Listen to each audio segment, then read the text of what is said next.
आ रहा है staff office.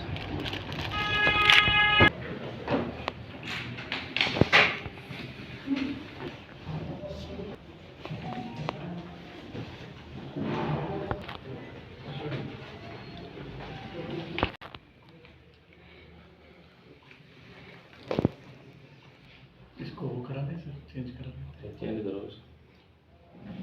वो प्रमुख शासन सचिव या सचिव है। बीकानेर रेंज जो है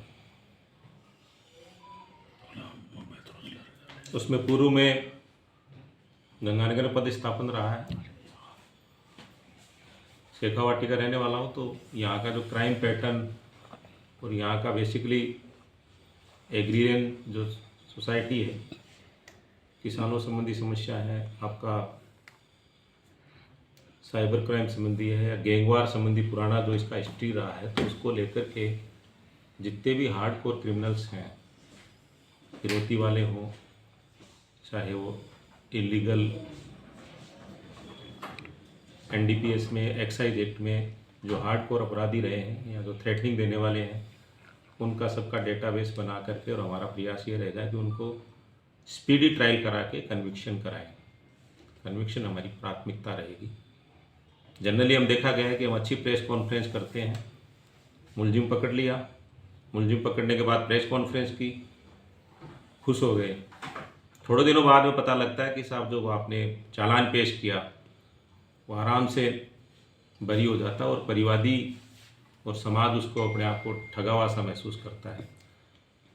अभी हाल ही में जो कल जो मुलजिम अरेस्ट किए एसपी साहब बीकानेर ने, उसमें भी हमने पहले से ही बात करके स्पेशल पीपी को ला के शुरू में उसके इन्वेस्टिगेशन के पॉइंट्स को देख करके कि आगे जाके मुलजिम किसी भी सूरत में बरी नहीं हो, और महिला और पोक्सो संबंधी जो रेप और मर्डर का हमारा प्रयास ये रहता है कि उनको फॉलोअप करके कम से कम उनको फांसी की सज़ा दिलाएं। ऐसे हमने पहले अजमेर रेंज में भी किए थे, पाली रेंज में भी किए थे, और छोटे बच्चों, महिलाओं और पोक्सो संबंधी जितने भी अपराध हैं उनमें प्रयास करेंगे 100% कन्विक्शन हो, रेप और मर्डर।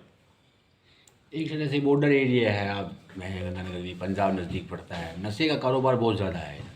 नशे का कारोबार न केवल अपने स्टेट से सुनते, कुछ दूसरा उसमें अदर एजेंसीज भी हैं, केंद्रीय एजेंसियों को देखा आपने, ड्रोन के माध्यम से काफ़ी सारे वहाँ से गिराते हैं। और उसमें मैं डीआईजी सिक्योरिटी था तब भी मैंने इस चीज़ को फॉलो किया था कि कभी कोई नया अपराधी नहीं आता है। जो पुराने जो प्लेयर्स हैं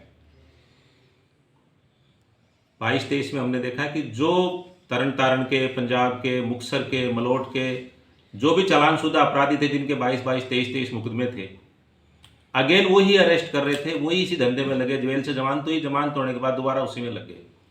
तो मैं पहली वाली बात को दोबारा रिपीट कर रहा हूं कि उनका हमारा प्रयास ये रहे कि एनडीपीएस हो, एक्साइज हो या किसी की तरह का गंभीर अपराध हो, उसमें कन्विक्शन सबसे बड़ी प्राथमिकता रहनी चाहिए। और कोई नया व्यक्ति एनडीपीएस का काम नहीं करेगा, वही करेगा जो पहले इस धंधे में रहा है। जो ड्रोन से गिराते थे उसमें सारे तरन तारण के, पंजाब के ही बड़े तस्कर थे, उनके सबके खिलाफ लंबी चौड़ी लिस्ट केसेस की थी। तो हमने उसको कोऑर्डिनेट भी किया दूसरे स्टेट से भी कि जो लोगों के यहाँ पे पकड़े जा रहे हैं, वहाँ वो जेलों में रह रहे हैं, उनकी जमानत हो गई या बाहर हैं, न केवल राजस्थान के, बाहर वाले भी जो ये करते हैं उन पे भी मॉनिटर किया जाएगा। सर, साइबर अपराध को रोकने के लिए क्या प्लान रहेगा? साइबर अपराध को रोकने के लिए हम एक नया प्रयोग करते हैं कि आम सी बात है कि आप जाते हो थाने में, किसी परिवादी के साथ चीटिंग हुई, वो थाने में जाता है, थाने में जाते कहते हैं तो साइबर थाने में जाइए, वहाँ मुकदमा दर्ज कराइए। हर मुकदमा साइबर थाने में दर्ज करने के लिए जाए जरूरी नहीं है। हर पुलिस स्टेशन में जो दूर दराज का ग्रामीण इलाके का पुलिस स्टेशन है, उसमें ग्रामीण व्यक्ति के बाद दूर दराज के थाने में भी अगर उसके खिलाफ अपराध होता है तो कम से कम छोटे थानों में भी 2, 3, 4 ऐसे लोग हों तो अपना कॉल डिटेल निकाल ले, कॉल डिटेल एनालिसिस कर ले, डेटा का एनालिसिस कर ले, उसका ब्लॉक करवा दे, अकाउंट्स जो है उसको करा दे। ये छोटे मोटे काम जो रूरल लेवल पे भी होने चाहिए। जनरली टेंडेंसी ये है कि जो भी परिवादी जाता है, जाइए आप साइबर थाने में जाइए। अब साइबर थाना वहाँ से कुछ 100 किलोमीटर दूर पड़ता है, वहाँ तक आएगा, जब तक तो वो काफ़ी उसको डैमेज हो जाएगा। तो कोशिश करेंगे कि छोटे स्तर पे भी साइबर फ्रॉड से संबंधित जो मामले उनमें लोगों को ट्रेंड करा के हमारे पुलिस कर्मी को हर थाने पे कुछ दक्ष कर्मी हो जिनको ट्रेनिंग दे करके इसको रोका जा सके। सर आमजन से क्या अपील करेंगे सर? आमजन से ये अपील है कि अपराध की सूचना दें।